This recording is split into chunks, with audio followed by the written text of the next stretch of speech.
Today's episode is special because I'm sitting with a woman I respect deeply, not just for what she does, but for who she is.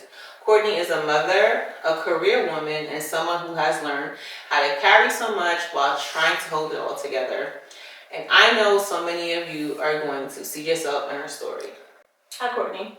Hi. How are you? I'm good. How are you? I'm amazing. Thank you for being here on episode 4 of Reignite Your Glow podcast. Thank you for inviting me. Say hey, tribe. Hi, tribe. Okay, Courtney. So tell us a little bit about who you are and what the season of your life looks like. Well, I'm a mom. I hate starting off with that because I feel like that defines women that have children. Like they just, hey, I'm a mom, I do this, but I'm a mom, I have 2 great kids.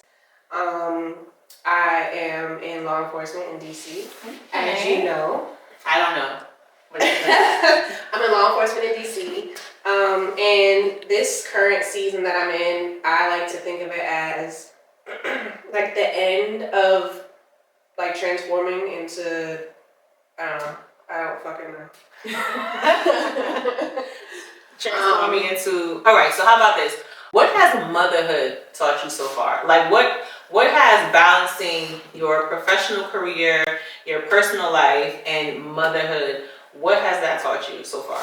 So balancing motherhood and a career is very difficult, especially when you are a parent that is single.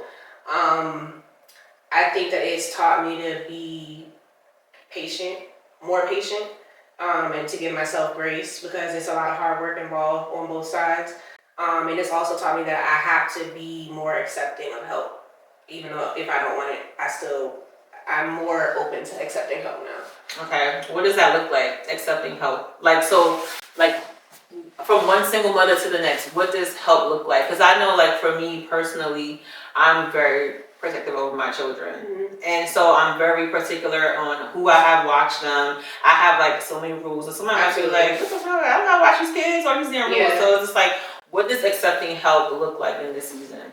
So for me, it's just, I let people do small things for me because like you said, I'm the same way. I don't want a bunch of people watching my kids. I don't want my kids staying anywhere. Even when it comes to family, like I know they have their own lives, so I try not to put my kids off on people, even though they don't look at it like that. But small things like, hey, I'll donate to your kids' fund at school or whatever it is, or hey, I could help you take them to practice, which I haven't had to do, but people do offer things, small things like that. So with me, like, I have 4 children, and my oldest is 13, my youngest is 2. My oldest 3, they've never had to go to daycare, so the youngest had to go to daycare, and it was like such a hard transition for me, like allowing complete strangers to watch my small child, but it was like the best decision I made because allowing her to go to daycare freed up some time for me. So when I first put her in daycare, I was just like, oh, my days off, I'm going to have her my days off. And that is a damn lie because after the first week of her being in daycare, child, all days off she was there. And I like actually look forward to my days off now because I have those 8 hours to myself. Yeah. So I had to, that's help I had to accept. And it showed me that, you need to take time for yourself and you can't.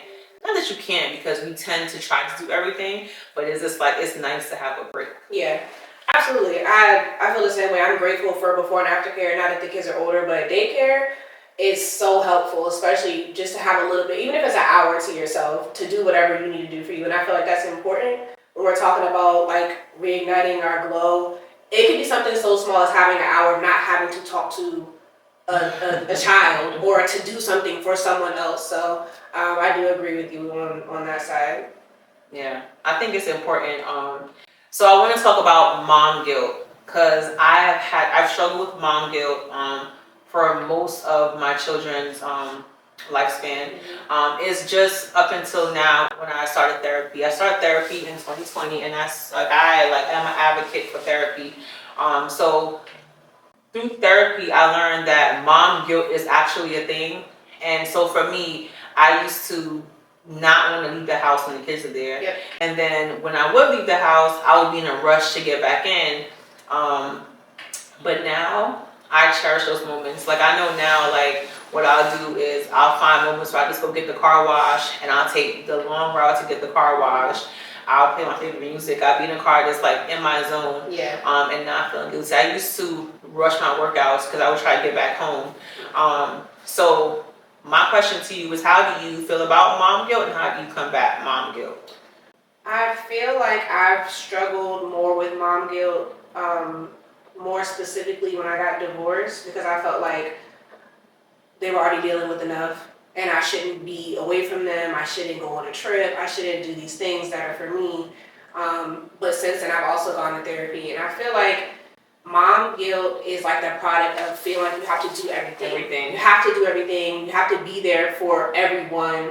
And then when you're not, it almost feels like you're abandoning people, or that you're not handling your responsibilities. So I feel like we put this unnecessary weight on ourselves to always be around, be present, be doing. And when you do feel like you need to rest, or you should rest, it feels like you're doing something wrong. Yeah. It feels like you're doing something wrong. So now I do the same thing that you do. It could be just small pleasures, like, okay, I'm gonna go get food by myself, and then I go get the kids, or and I also I'm making a thing to have time for myself, have time for family, and then have time for just to separate the things. Like, I think we should all have our separate time. I want them to do things on their own. I want to do things on my own, and we can do things together as well. And there's nothing wrong with that. So that's how I try to move through life now. Do you ever feel like burnt out?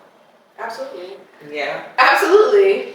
And then so when you're feeling burnt out, what are the things that you do to kind of combat the burnout? But let's make it specific, right? Let's talk about burnout with the children, and then burnout with like your career. Like, how do you balance the two? How do you recognize you're about to be burnt out, and then when you're in that space, how do you manage it? For me, I think it's hard to recognize when you are about to be burnt out. I feel like by the time you're burnt out, you're already in the space, right, and you're like, oh man. But I know for me, I'm like super agitated on both sides. I'm irritable. I'm very snappy. I feel tired. Even if I've slept all day, I just my body's tired. My mind is tired. And so now what I do to combat it is I just focus on doing what I can do. right. So if I go to work and I have 10 things to do and I only get to 7, I'm like, cool, I'll do the other 3 tomorrow, instead of making it like the world is going to end because I didn't finish all 10 things. Same thing with the kids. I try to lay out my expectations of like what we're going to do, even if it's for a week, if it's for a specific day or whatever, so they know like, hey, these things are coming. But I also explain to them when we can't get to certain things, like, hey, we weren't able to do this today, but we'll do it tomorrow, or we'll do it this weekend. So I just try not to overwhelm myself with these expectations of everything has to be done in the time frame that my mind thought it should be done in. Right. So, and I also try to prioritize the most important things first, again, on both sides. So if it's something that has to be done today, I put it at the top of my to-do list, or whatever, my mental to-do list. If it can wait, then it's just gonna wait. Like, I'm not about to stress myself about nonsense. I say no. That's like my new thing now. Like, since like while writing the book, I came across like I love boundaries. Like, boundaries are like my favorite thing now. And I used to think that, I don't know, like, boundaries just sounded like a cliche thing to me, because people just sounds so serious. Right. But boundaries are really they're for you, not for other people. And so I like to say no. I'm not doing that. I'm like, no. And I say no with this like a smile on my face. Like, no. No is a complete sentence. I tell people that all the time. No is a complete sentence. I don't need to explain why I said no. I know that one of the audiobooks I listened to a couple years ago said boundaries find peace. That is one of the big takeaways that I had from that book, is you can say no to things that you don't want to do. So if I don't have the capacity to do something, even if I already said yes to it, I'll just be like, hey, I actually can't do that today. Or if someone asks me to do anything, I will straight up say no. When it comes to like saying no, it's even like I tell the kids no too. My kids are they're park children. They love going outside. They love going to the park. And I used to feel so bad. I used to come from work, be so tired, and they're like, can we go to the park? And I'm like, all right, let's go. And I'll be at the park suffering. Tired. I'm not fun. Like, I'm yelling, get off the slide. And they're like just trying to have fun. But because I'm tired, I'm snappy. It's like they're just being kids. They're just being kids. And so now I'm just like, no, we can't go today. We'll go tomorrow. And the funny thing is, like, kids are so resilient. They get right over it. They're very understanding. They're like, okay. Most of the time. And they go about their business, and then I'm able to rest. Or what I do is just like, I give them a task. Like the oldest, sometimes, I used to feel bad about this too, but I think with my oldest now is I explain to her, like, we just have to help each other. Yeah. So I'll be like, hey, can you just kind of like, keep an eye on the 2-year-old while I take a little nap? And okay, mommy, and they're doing whatever they have to do. Yeah. But it's just like, I have found that, and I used to always hear it, and it just, like I said, it sounds super cliche, is if you don't take care of yourself, like, you can't take care of the people.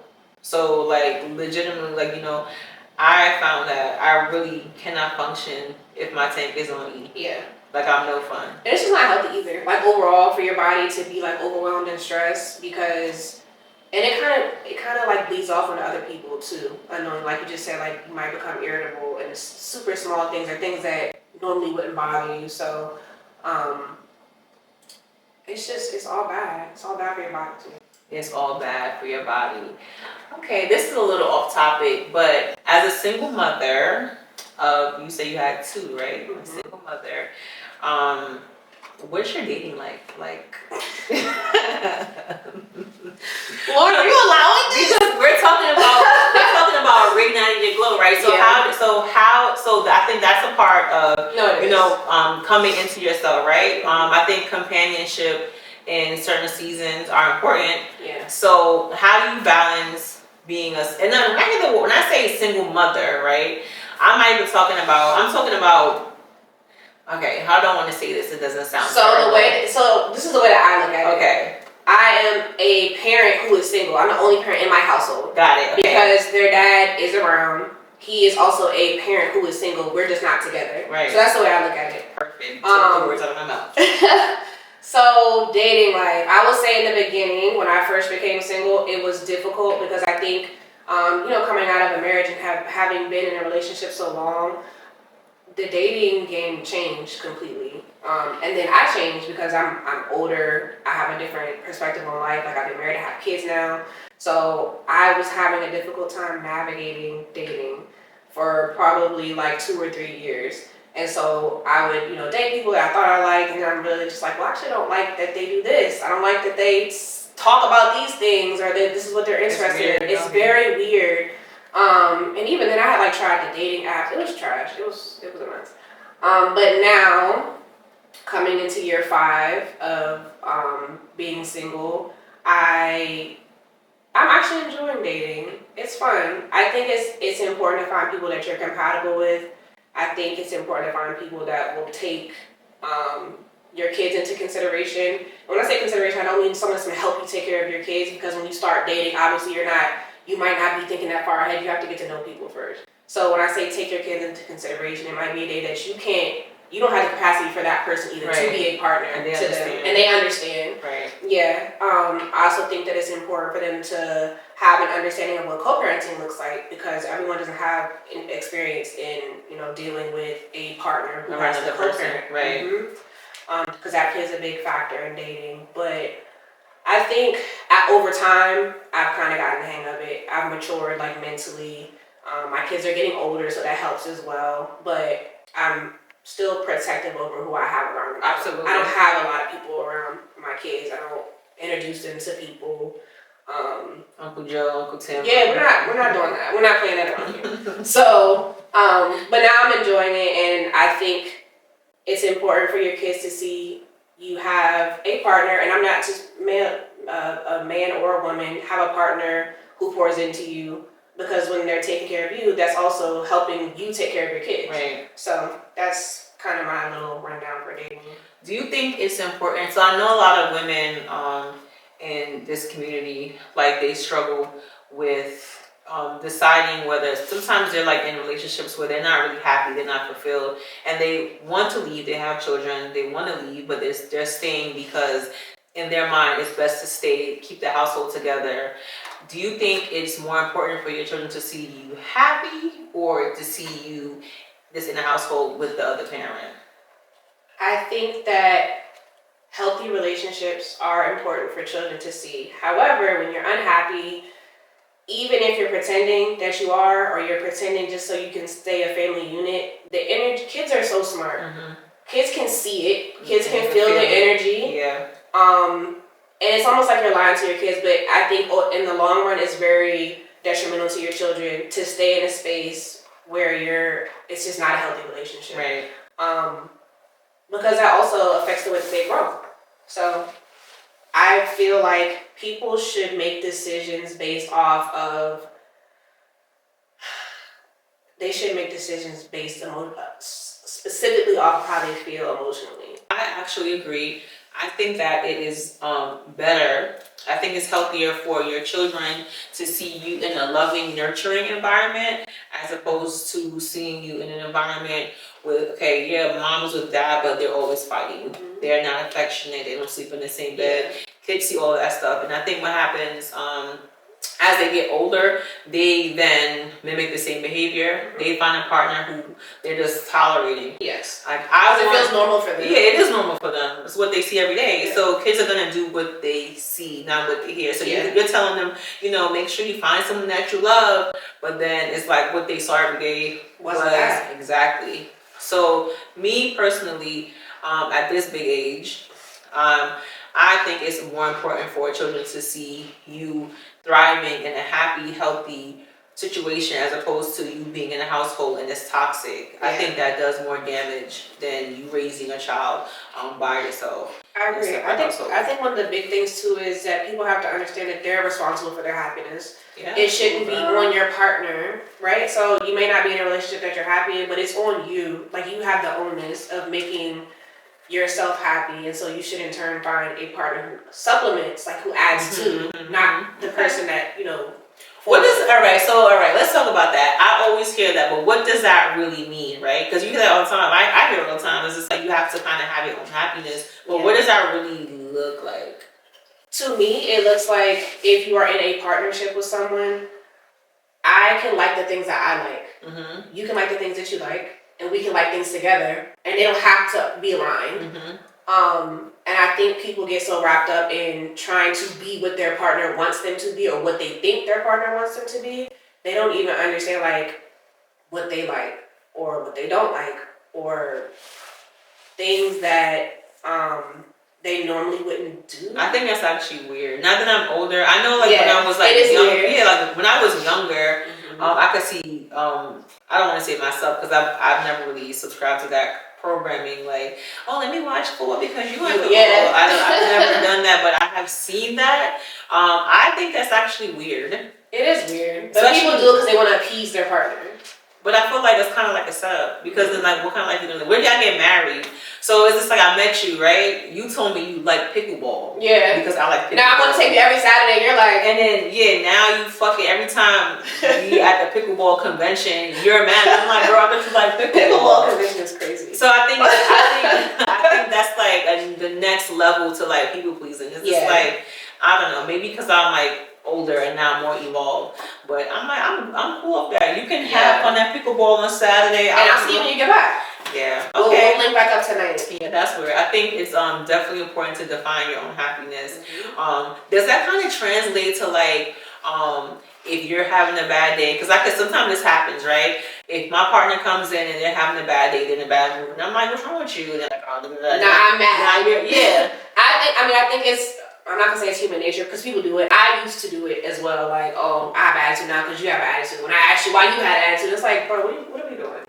I think it does also translate to that. Like, if you're having a bad day, I'm gonna ask you about it. If you want to talk about it, we can talk. If you don't, cool, we'll talk about it later, or maybe we won't. I don't know. But I'm not gonna change my mood because of something that affected you. But I also think there's a level of empathy with that too, right? Because I'm still gonna check on my partner. Maybe you didn't want to talk about it today. I might ask you again tomorrow. I'm not gonna pester you about it, but I'm gonna try to make sure that you're okay. Okay. However, you're not about to ruin my good day.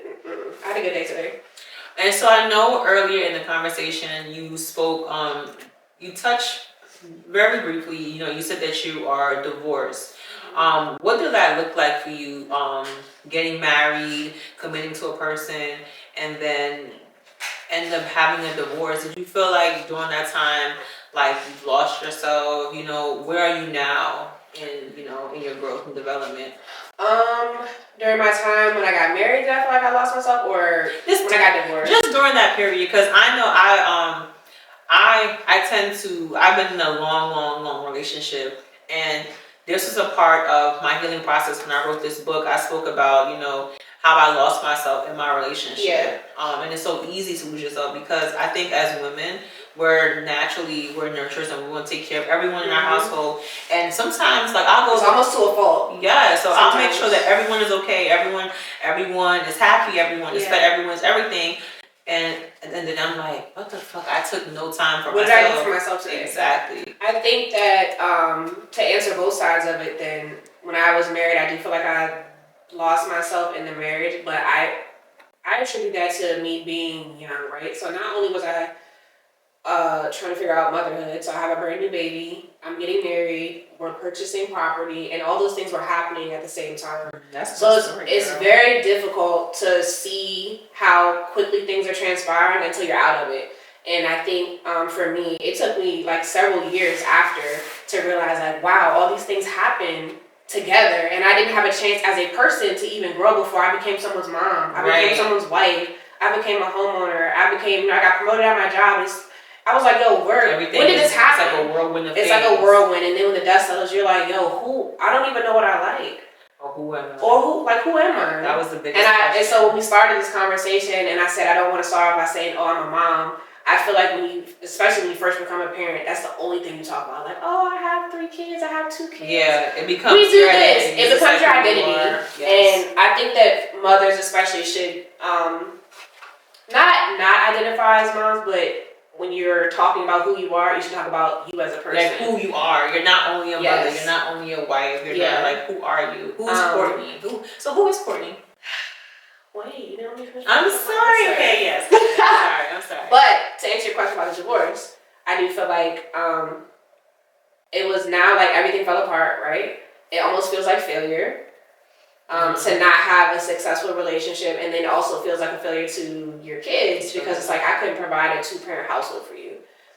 Like, what does that look like in the future? So that was very stressful for me, and then it also went from being in a 2-person household to moving back home and trying to navigate being an adult, living with your parents, starting all over. So, Courtney, I know you said that, it's important for you to, when someone asks you who you are, not to identify yourself in the roles that you are. So, who is Courtney? I am an amazing friend. Thank you. I'm glad you said that because you know how I feel like I struggle with being a good friend, but thank you. I'm a sister, I'm an aunt, I'm a friend. Not too many, but I am a friend. I'm a mom, of course. I love my 2 kids. They're great. I have 2 boys. I'm an employee. I'm a supervisor. And you're a business owner. And I'm now a business owner. Yay. So we're going to be working on, our branding. And I'm very excited about that. I'm excited. So I'll come back on your podcast and tell you about my new business in a few months. Yes, and how we can help these beautiful women who are trying to reignite their glow. Absolutely. I'm an esthetician. Yes. Okay. Ladies, skincare is important. It is.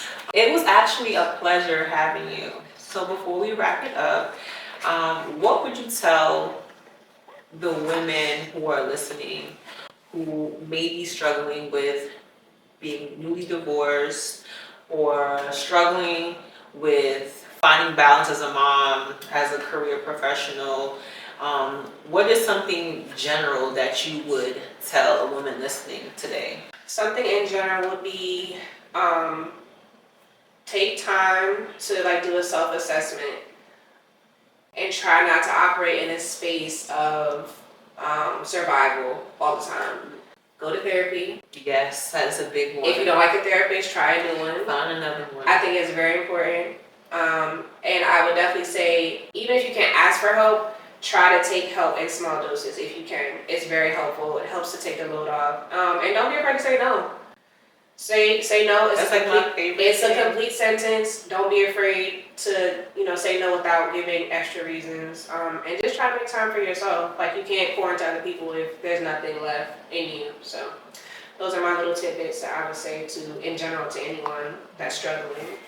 And a lot of those points I hit in my book, and that was the starting point for me to definitely write the book, Reignite Your Glow, because I struggled with a lot of those things. And I just felt like it was an important conversation to have with other women. Because I'm like, I feel like this, women must feel the same way. So I'm just so happy you said all those things. Of course, I'm happy that you invited me here. Yay. Thank you for having me. And thank you for creating this space for women. Like you said, there's so many people that are dealing with the things that, the same problems. And I just think it's important to have spaces where they can see people that look like them, or have similar stories, share. You know what I'm saying? Like, because you be feeling like, I might be the only one. Right, and you're never the only one. Well, guys, it was amazing. This is our guest, Courtney. And I'm Sasha B, your wellness coach, author of Reignite Your Glow. Be sure to like, follow, and subscribe, and get a copy of Reignite Your Glow. Until next time, guys. See you.